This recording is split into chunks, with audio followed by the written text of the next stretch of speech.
What do your customers want? I think, you know, that's the magic 8-ball question we all have going right now, that there isn't a good historical context for us to refer back to and say, well, you know, when this happened in this time, this is how customers behaved. There really just isn't a comparable situation that we can look to and we can start to predict how our customers are thinking, because there isn't anything we can look back to. The closest we can come is the 2008 recession, but it's so different on so many levels that it's really not comparable. So when it comes to what your customers want, you need to invest time in whatever insight and research is available to you. I have some examples here that we have looked to throughout the course of last year and into this year. There's some really great white papers and research that's been made publicly available and free to you. You may have to sign on to receive emails from an organization, but it's well worth the information. Groups like Dynata and other large research houses are doing consumer research and asking customers, what are they feeling? What are they thinking? What are they looking for from their brands? What's resonating? What's not? And they're making that information available to you. So as part of your marketing, investing time in reading that, doing some research. If you have any associations that you're a member of, many of them have published research, articles about what consumers are looking for from Ad Age and other sorts of publications are all really helpful. The one thing I would say is that remember that these large research firms are taking sample sizes that are very large and generalized. So in some cases like Dynata, they're looking at international and they are normalizing by nation, but we know that there's a lot of regional variation. So whatever studies that you're looking at, whatever information you're pulling from these kind of larger sources, make sure that you're then weighing that against what you know to be true about your customers right here. So it's great landscape, it's great big picture insight, it's good food for thought. Just make sure that you're layering that on top of what you know to be true from your customers. But dedicate some time to doing the digging, because this will provide insight that's valuable to you later. So what is it that these large research firms are telling us customers want right now? They want trust and stability. I mean, that should be no surprise. With so much that's unknown, so much that feels uncertain, they want some things in their life to be reliable. So you want your financial institutions to be reliable. You want your healthcare providers to be reliable, but you also want the certain creature comforts to be reliable. You want to know that toilet paper is going to be on the shelf. You want to know that your favorite detergent is there. You want to know that whoever's helping you, whatever service provider you have, will continue to be available to you. So trust and stability is a big theme. Customers have seen shifts in the way we provide service. So for many of us, that means we might be connecting with our customers virtually like this, right? Or, you know, there's telemed, there are online banking, there are all sorts of virtual shopping retail platforms. We're getting delivery from our favorite restaurants. So the way we're interacting with our brands has changed, but customers want you still to connect with them meaningfully. And they want service that focuses on their experience over efficiency in the delivery method. So just because we're doing interactions online doesn't mean that they're not expecting that same level of personal service. Speaking of service, they want options, because people have different levels of comfort, especially right now when we're in kind of a tipping point place where maybe we're seeing some of those most vulnerable populations receive the vaccine and we feel good about that. We feel good about numbers coming down. There are still members of our population very concerned about their health and safety, or the health and safety of loved ones. And so customers really want to know that you have options. If I'm comfortable with more traditional interactions, I want that to be available to me safely, but I also want to know that these virtual options are still something in which you're investing and able to deliver. And kind of aligned with what we said earlier, as in terms of trust and stability, predictability is key. So nobody likes the unknown. So in terms of how you interact with your customers, how you prepare them, making sure they know is, I think, a theme. So no surprises. Make sure that it's consistent, that it's predictable, that even though your delivery method varies, what they can expect from you is pretty standard. In terms of your marketing, there's been lots of research done on this. And again, this is a moving target. So this is just here and now. This is based on a fairly large Dynatus survey, and it was international, but this is for the US. In the US, in terms of your messaging, they want advertising, customers want advertising that acknowledges the pandemic, but also is optimistic and hopeful. So on one hand, they want you to recognize that the pandemic is still something that we're dealing with, but they don't want to be buried in it all day, all long, which, you know, you can certainly appreciate. So it's a balancing act of acknowledging the pandemic while also looking forward and providing a more hopeful message. Things that are resonating really well are messaging around what you're doing to help, how you're contributing to a global response, to a community response, to your customers' needs. They want to hear that you're going above and beyond. So acknowledge the pandemic. They want to know what you're doing, but, you know, do make sure that you're also providing a hopeful, forward-looking message. In terms of imagery, again, this balancing act comes through. They want imagery that feels relevant and sensitive. So people wearing masks, people showing social distance, but not too much. So it's really interesting balancing act that we have to do as marketers. So they want to see life in the pandemic, but they also want life after the pandemic. They want that hopeful look. So I think just what that means for us is we constantly have to gut check what we're putting out in terms of our marketing to make sure that it stays relevant. This is, like I said, a moving target. The numbers shift, and so the way we message, the way we market our advertising also may need to shift. Something to note is people felt uncomfortable when there was vulnerable populations being depicted. So if you are working with, say, a group of elderly in your imagery, make sure that they look protected. And so a little bit more sensitivity as it relates to that. So that's what people are saying they want from your brand and messaging. Which leads me to this really interesting survey, which was done by Edelman, and it's what they called the Trust Barometer. And it measured what people want from brands specifically as it related to COVID. And what the study showed in this slide and in other slides related to the study is that people in many cases were turning to their trusted brands for information about the pandemic. So they were turning to their banks, their hospitals, Tide detergent to tell them what they should be doing. And in some cases, they trusted those sources more than they trusted elected officials and others leading kind of the more municipal or government side. So people were looking to brands for messaging related to COVID and what they should be doing and how they're playing a part. So in terms of how that works for us, there's an opportunity. Here's some examples of ways that brands leveraged social media as a way to provide this information while maybe throwing in a little brand awareness and perhaps some other marketing sort of objectives in there. So you have Dial that had a social post and a little video that went along with it that said, here's how you properly wash your hands. So here's, 20-second hand washing tutorial. You had Citizens Bank who said, okay, you're going to be receiving a stimulus check. Here's what you need to know. And they linked directly back to their website for more information. Again, driving traffic to their website, which would be a marketing objective, but providing insight into what to do with a stimulus check, anything you might need to know. Same thing with Chase.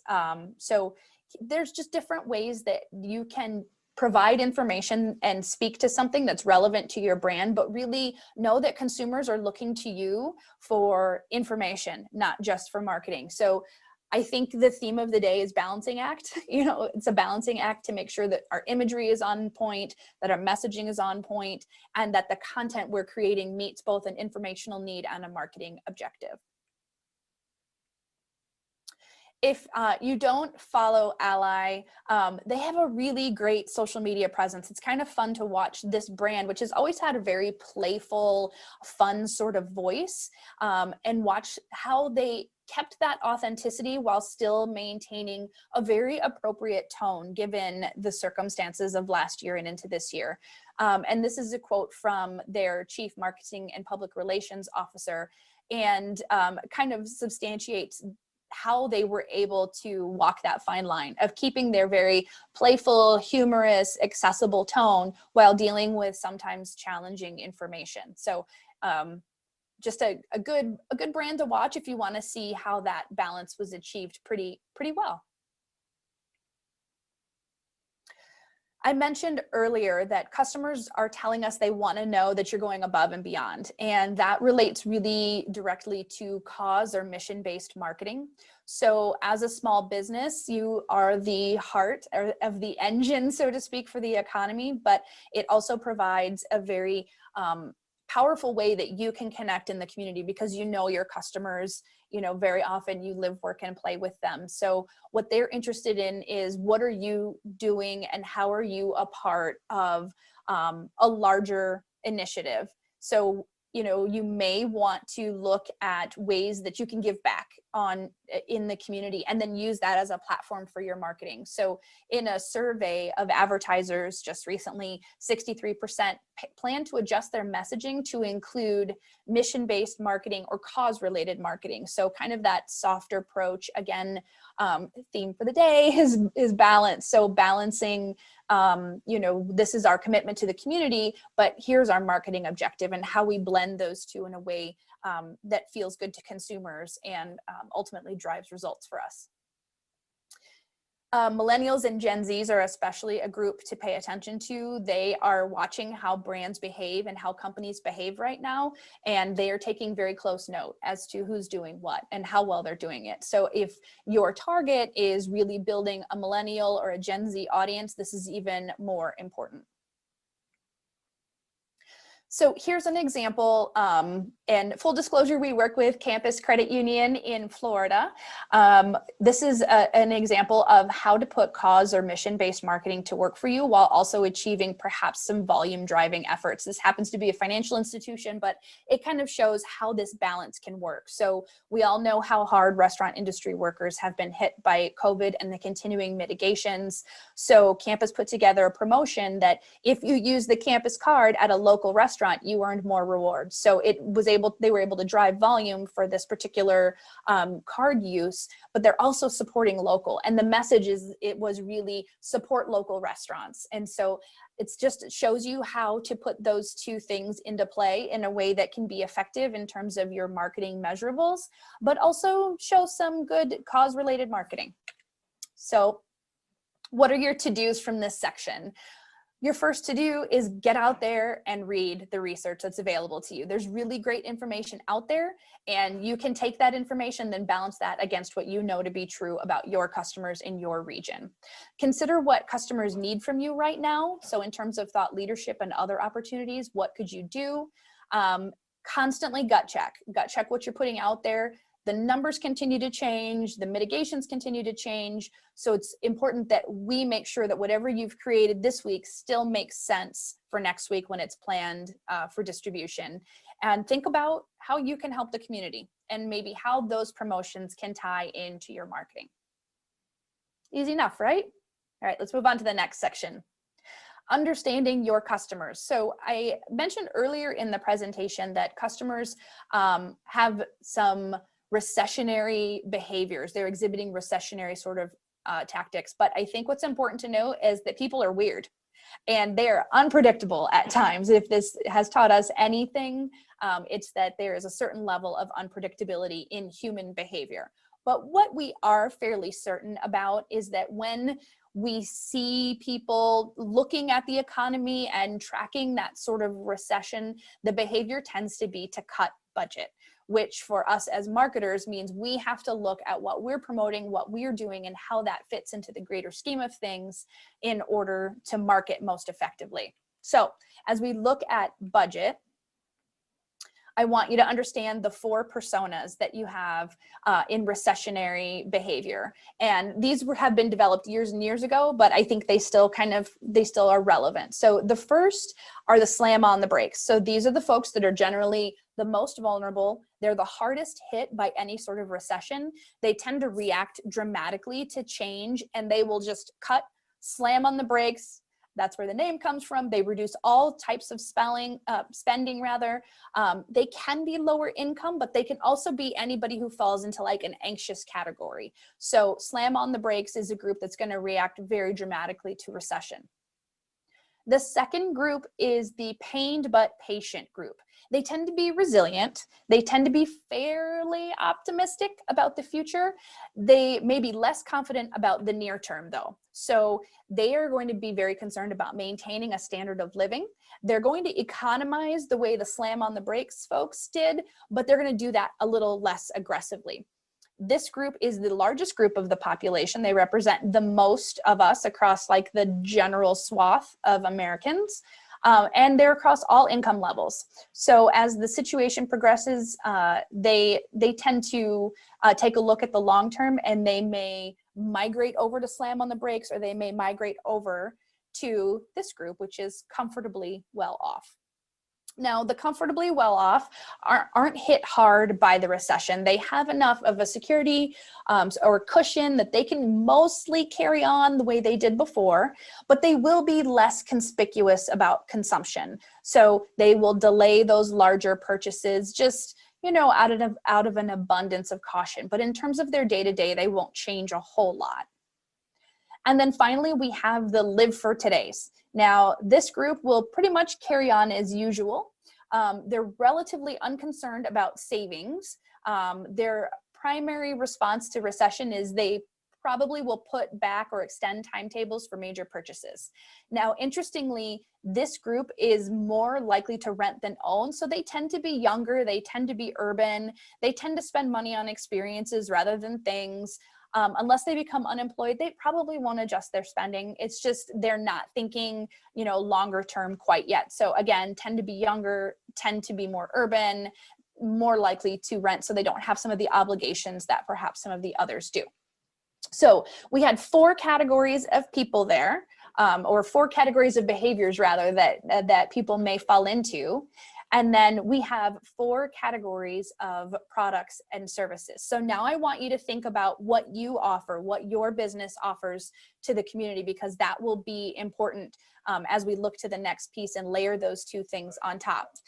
The first is you want to consider the product or service category and where your customers would place you. So the first category is you're an essential item.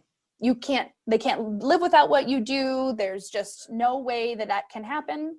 The second category is a treat. That is a category that's an indulgence. The immediate purchase is considered justifiable, postponable. You want it, but it can be put off. And expendable is unnecessary or unjustifiable. So think about where your service or your product likely falls, and then we're going to layer that on top of who your customer is and where they likely are. So that's where we end up here. So you can see along the left-hand side, we have those 4 categories of behaviors: the slam on the brakes, pained but patient, comfortably well off, and live for today. Across the top, we have your product or service. What we want is to focus your efforts on the green and the yellow, and obviously spending less time and really considering the long-term prospects for anything that falls maybe into yellow or into red, right? Because if this continues on, people aren't going to be spending in those categories. So again, think of your customer. Where do you think most of them fall? And then think of the product or service you offer and where it falls. And if you have a mix of products or services, each one of those, where it would be in this chart. Obviously, want to stay green. We want green or maybe just barely yellow. So the question you're going to ask, where do I place my customers in those 4 personas? And then the next question you're going to ask is, where would my customers place my products or services in terms of those 4 categories? So once you have the answer to that question, you can adjust your marketing by figuring out what are they feeling, what are they needing, and how can you serve them. So if we're going to focus our efforts in the green and the yellow, whatever marketing we do has to align to what they feel, need, and how you can serve them for those green and the yellow. If you have a lot of yellow and red, you may want to pull resources from those services because they're not likely to yield the results that you need. So what are your to-dos?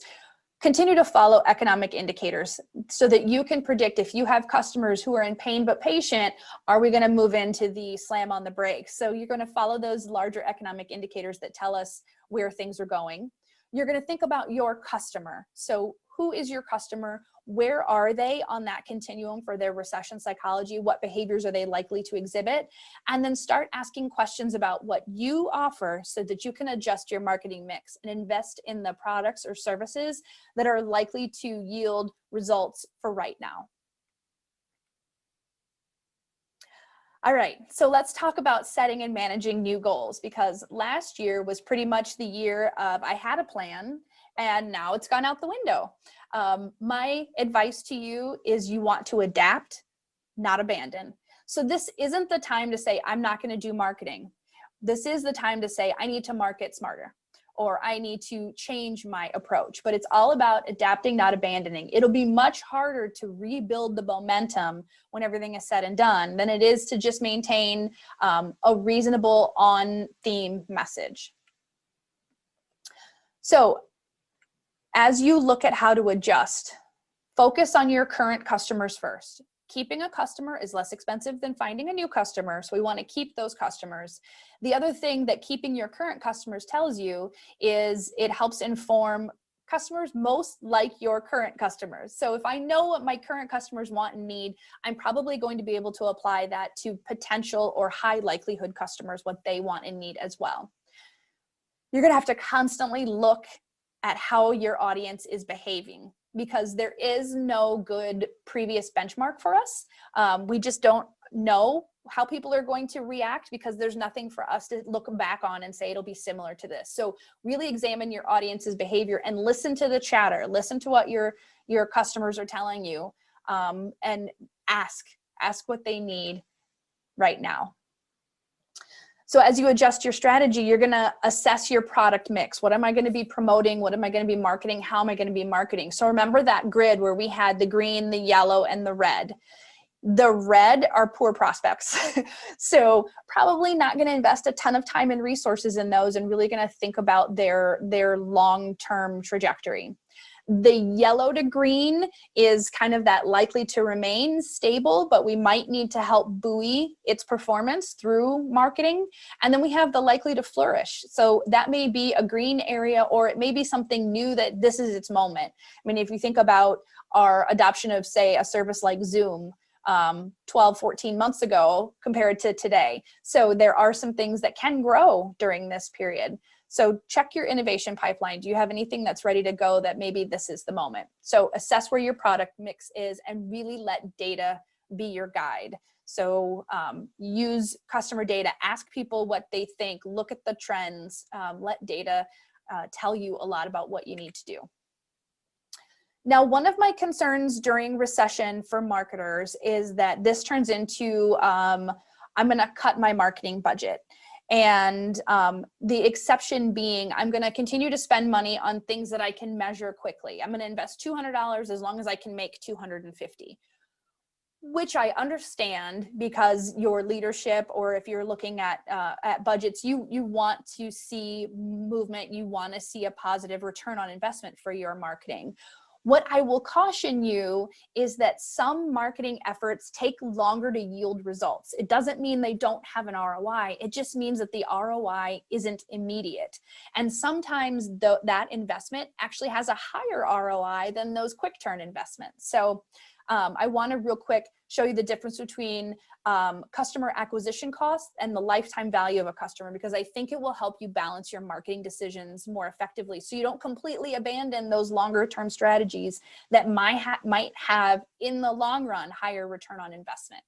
So just to kind of show an example of what I'm talking about here, you have 3 ads, right? We run them all 3 at the same time, and they all perform and get 10 new customers for us. So far we would say these ads all performed equally.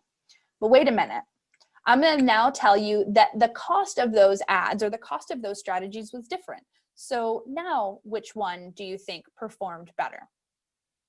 Well, if I got 10 customers for ad 1 and it only cost me $500, but I paid $1,500 for the customers in ad 3, I'm going to invest all my money in ad 1 or product 1 or strategy 1, whatever that is for you. That's customer acquisition cost. So the cost of your tactic or your marketing and how many customers, simple math, do the division, and it tells you the customer acquisition cost for that particular marketing tactic or strategy. Now is when I say, but wait, there's more to the story.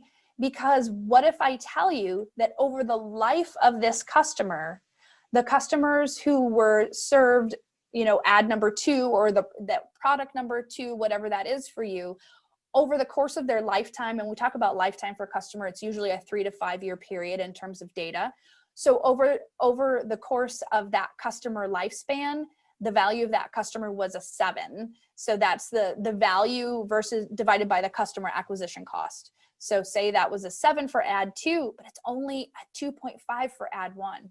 So while my customer acquisition cost for ad 1 was great, when they came in through ad 2, over the life, their interaction with my brand or my company was far greater. But I can't measure that immediately. I have to measure that over a 3 to 5 year period. So this is just a great example of why you have to measure in the short run, and you want your ads to be effective, and we'd love for them to drive volume right now. There are brand awareness strategies that in the long run are much more valuable to you, so you don't want to abandon them. This is why this data is so important, because it helps tell us this and helps us communicate it. So you want to prevent that short-term bias. We don't want everything to measure in the quick term, because some things take a little longer to simmer and deliver results.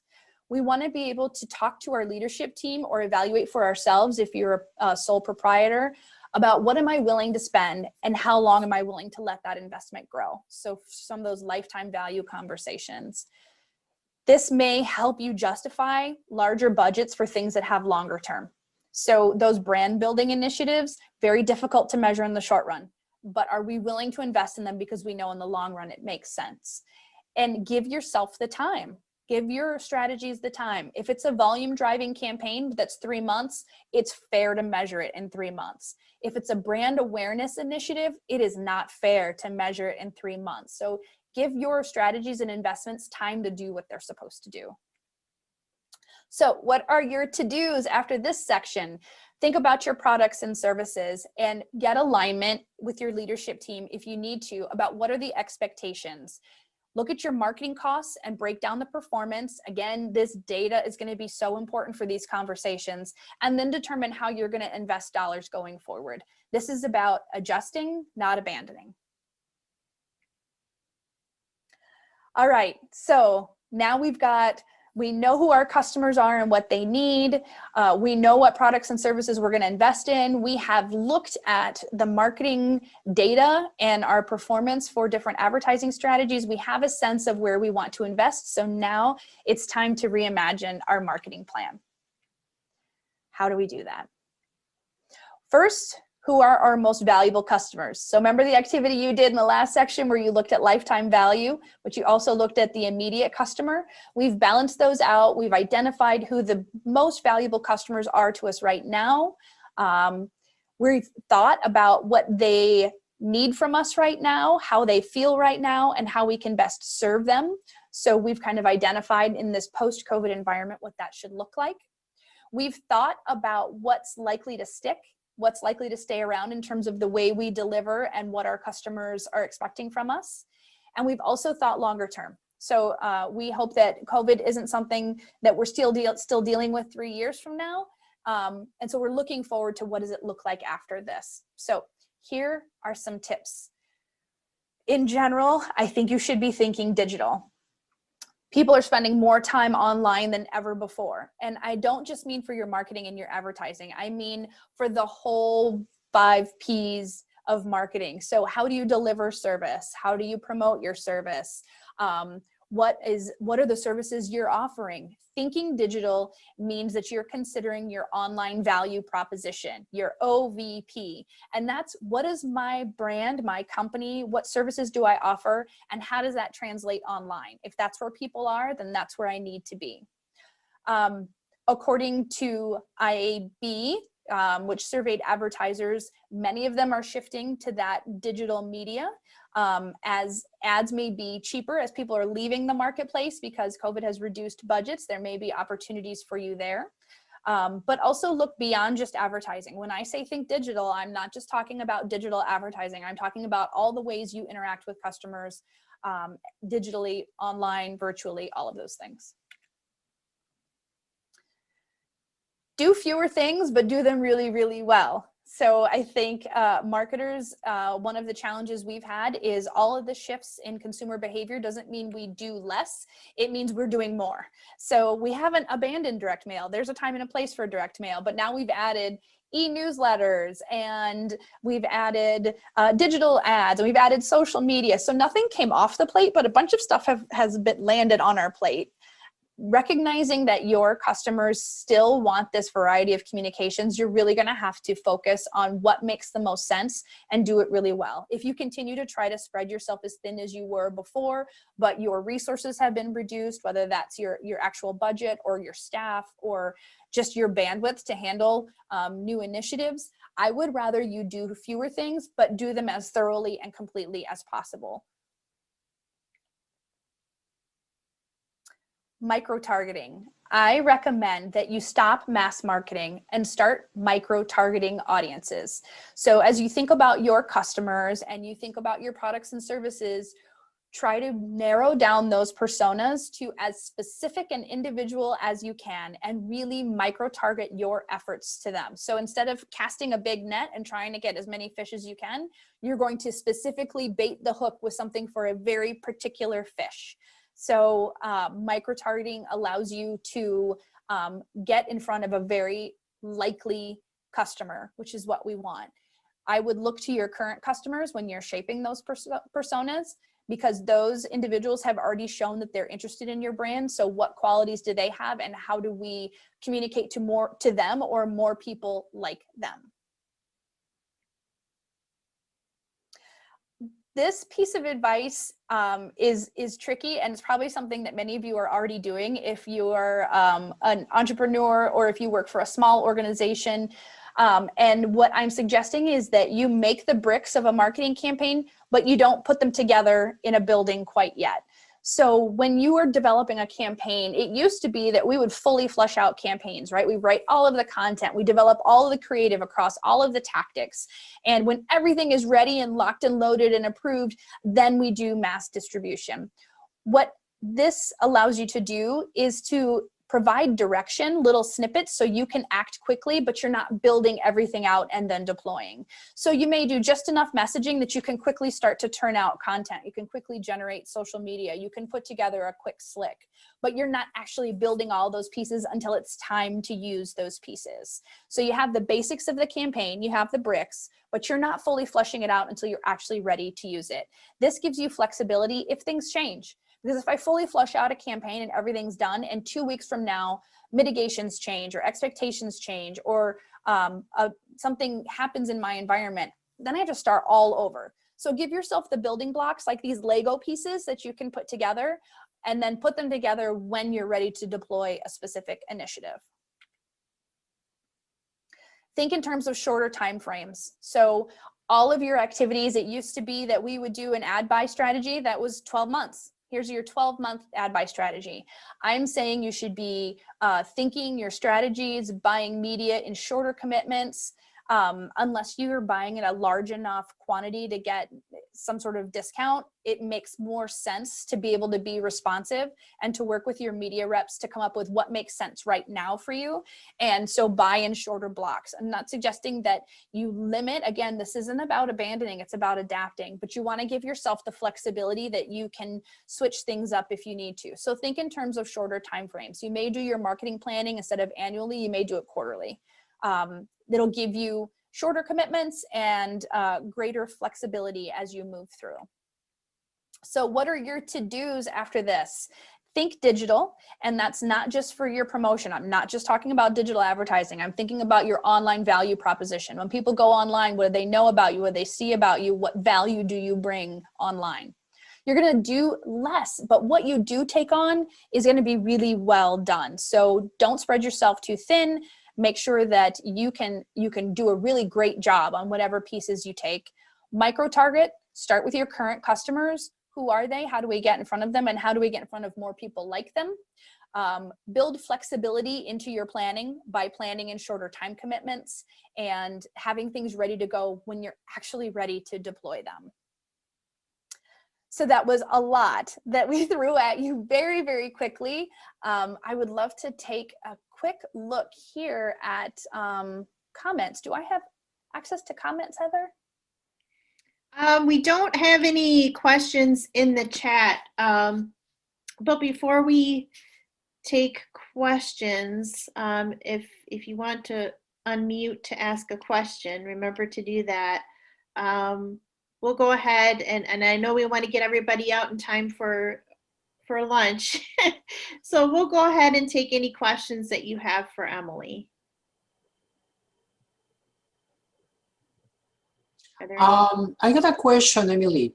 Sure. So in these times, which could be probably the best way for small business owners that doesn't have, you know, a budget sometimes for marketing, which could be the best way for them to overcome this current situation? You know, actually we got a lot of small businesses that are looking for assistance, but they don't have the budget, and makes sense after, you know, 2020. I guess that most of the businesses are exhausted, especially financially speaking. So which could be your best recommendation for these small business owners that are struggling and looking for some answers, you know, to spread the word that they are still in business, and follow your recommendations that are great, to be honest? Great. Well, I think, you know, budget is always going to be a top concern, because we want to make sure that you can get in front of the audiences you want to get in front of. But as a small business, you've already connected with customers. So I would say start with those customers first. So you can ask for user-generated content.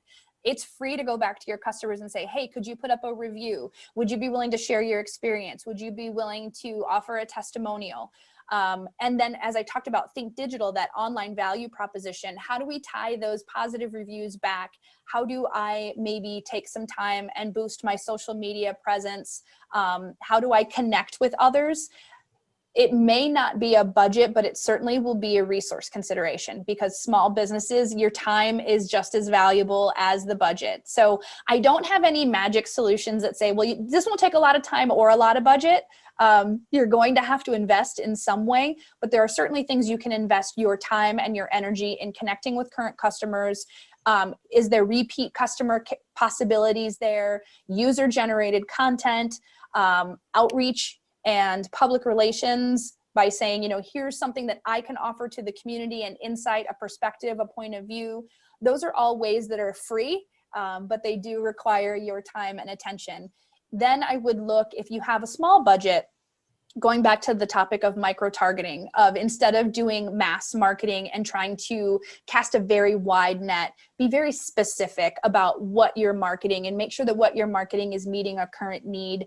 And I would look at strategies that allow you to micro-target those dollars. Thank you. You're welcome. Great, thank you. Are there any other questions out there? I don't see any lessons learned from 2020. I know y'all learned some lessons in 2020. We learn a lot. Yeah. Yeah. I think my biggest lesson is to learn to be flexible. We all had to adjust quickly in the last year. I think it's been almost a year now since most of us went remote, or mostly remote. And I often tell the story that, you know, I was not familiar with Zoom before, and we had vendors that wanted to use Zoom, and I said, no, let's just talk on the phone. So we've all, I think, done a fabulous job of adjusting and pivoting to our circumstances, and really gotten creative about how we're getting the word out and promoting our businesses. And I want to thank Emily for sharing your expertise with us. My pleasure. Always. Yeah. And again, Emily is Vice President with Chartwell Agency in town. And so if you have any questions for her in particular, Emily, is there an email address or way to get a hold of you? Yeah, so chartwellagency.com, you'll see the URL there on that slide. You can reach any of our team members. That's one of the wonderful things, is we have some brilliant people on staff. My contact information is there as well. If this is a presentation that you're willing to share, Heather, my contact information is on the front end specifically. So always happy to chat. Thank you, Thank thank you you, very much. Heather, and thank you, I just want Emily. to remind everyone, we have virtual classrooms going on. We'll be announcing, we have through the end of March on our website, rockfordsbdc.org. And then we are going to be announcing our April classrooms coming up soon. Next week will be how to write engaging content for your social media and PR audiences, and that will be presented by Katrina Kirby from Social Cat. So be sure to join us then.